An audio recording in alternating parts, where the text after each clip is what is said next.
Good morning to all. This is for class 6 MSc. Class 6, today I am going to start your chapter number 4. Stand up and be counted, the sense of responsibility.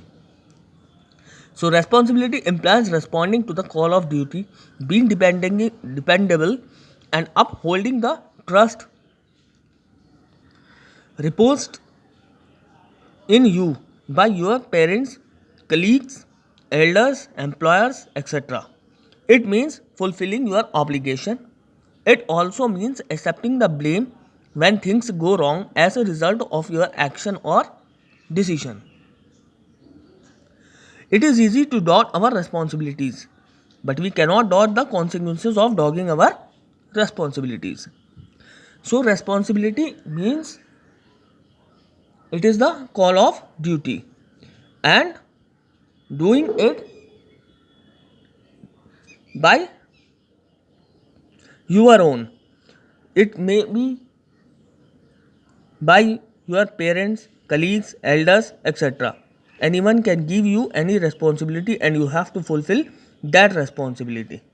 Responsibility is very important factor for every human being.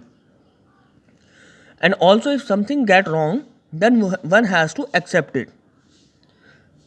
It is very easy to dodge our responsibility, miss. You can very easily get rid of the responsibility, but you cannot get rid of the consequences that you will face after get rid of your responsibility. Now this chapter is about Malku. He was a landless farmhand, led a life of hardship and penury, working for a rich zamindar somewhere in rural India. What he received in return for the day's hard toil in the field is one meal that barely keep him alive. This deprived man one day performed a heroic deed that became a legend, all in the routine call of duty. Here's how. So this chapter is about Malku. He was a very poor man and he worked under one rich zamindar, and he after whole day hard work he get only one time meal which keep him alive. But one day he got the responsibility and he did very well to do that responsibility, and in this way he become the hero. So how it is, it will we will get from the chapter. It was a starry night, and a light breeze ruffled that wheat stalk playfully. Malku sat on his haunches, kindling a small fire that had built with dried twigs and leaves. It was chilly night and he had been feeling feverish all day. It was his job tonight to ward off vermin that damaged the crop. As it ripened, he had worked in the field the whole day and had just the time for a brief rest and the day's meal at the Jamidar's house before returning to keep watch over the almost ready wheat field, all 10 acres of it. So it was a steady night and a light breeze ruffled. So Malku sat on the haunches and he lit the fire because it was very chilly night, and also Malku was feeling very fever. Why he was there? Because he got the duty to look after the 10 acres wheat which is already ripened.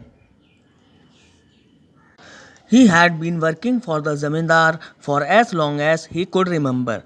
He had no family, had no complaint about his miserable existence, and quietly went about his work.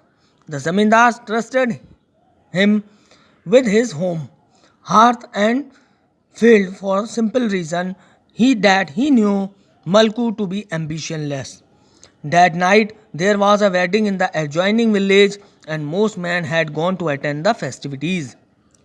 So Malku was working under rich zamindar As he had no family, no complaint about his miserable existence, and he is ambitionless, and Zamindar also trusts him for this because Zamindar know he is going nowhere from here. So one night there was a wedding in the adjoining village, and all villagers had gone to attend that festive. Watch over the wheat crop alertly. It's almost ready for ripening. The Zamindar had cautioned him before leaving for town on an errand. Malgu gazed at the fire as it crackled gently. He wrapped his old shawl more tightly around himself. It was getting colder by the moment. Suddenly he heard a gurgling sound, the kind that water makes when flowing turbulently through a restricted aperture. Confused, he got up to investigate. So, before leaving from the village for marriage, Zamindar cautioned him that you have to watch this wheat crop very alertly, as it is going to be ripening very soon. Malku sat there, lit the fire as it was very cold. He held his shawl very tightly around himself. But as he was sitting there, suddenly he heard a water sound. He was confused and he got up to investigate that from where this sound is coming.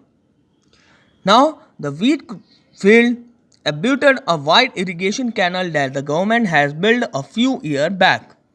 This made the cultivation easier and more productive and enhanced the Zamindar's earning manifold. The water level in the canal was regulated by the sluice gates positioned every 5 mil, and a chowkidar kept an eye on each. So government had built the irrigation canals which make the irrigation cultivation very easy, and also the production is more. On this canal is every 5 mil away, and on each canal one chowkidar is there to keep an eye whether the flow of water is sufficient or not. Now, as Malku neared the canal, he was stunned to see that the water had risen up the bund of his field.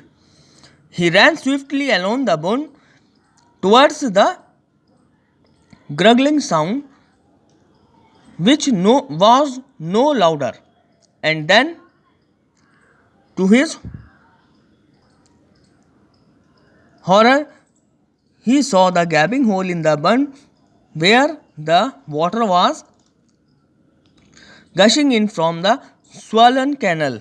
He stood there numbed with shock. If the bridge was not blocked, the water was inundate the entire wheat, its stalk would droop down and the entire crop would be destroyed. So what he saw that water level has risen up, and as he moved towards the canal, the gurgling sound start becoming louder and louder. So he also saw a gaping hole there. By seeing that, he was very shocked. He thought if the water level has risen somewhat more, then it will enter into the field and the whole crop will be destroyed. Malgu knew he had to act and act quickly. He needed help, but the villagers were away at the wedding. If he ran up the 3 odd mile to the nearest sluice gate, it would be too late. He frantically began to shovel soil and gravel into the widening hole. He worked with his hand and feet, putting everything he could lay his hand on, trying to stem the powerful torrent. He was sweating profusely before he finally closed the breach, putting the last big stone in place. Malku felt the fever rise up in him. He was now shivering. He knew that the bridge has not been repaired properly, and the force of the water could sweep the patchwork away any moment. What he needed was a bigger and stronger barricade. He had none. So Malku, after seeing the situation, Malku understood that he has to act very quickly. He also thought that he need help, but there wasn't anyone to help him because all the villagers had gone in the wedding to the nearest village. So he tried everything to fill that hole. He was now sweating very much. He put the stones in that place also, but he felt that it need a bigger and stronger stone, but he had none. Then, as he watched the breach intently, a small stream of the water spouted through. Malku did not hesitate for a moment. He lay down on the bridge and pressed his body against the patch's breach with all his strength. The torrent stopped. So Malku saw only small water was coming from that spot, from that hole. So he put his whole body on that patches and with full strength, and now the torrent had stopped. Moments slip into minutes, minutes into hours. He shivered more violently now, and the fever burned his body. He had no mean to know that the water had receded in the canal and that the breach was much above the water level now. It was almost dawn now. Malku felt a deep slumber engulf him. So now as the time passed, Malku started shivering more and more and his fever started burning his body. His body temperature started rising. But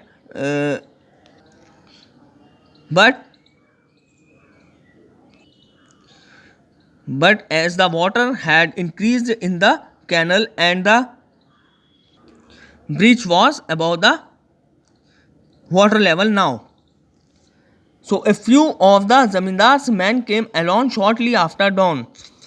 They looked around for Malku. They shouted his name, berating him for his negligence in leaving the field unguarded. The fellow must have been his fill of toddy and slept off somewhere. One man said, I will thrash him when I will find him.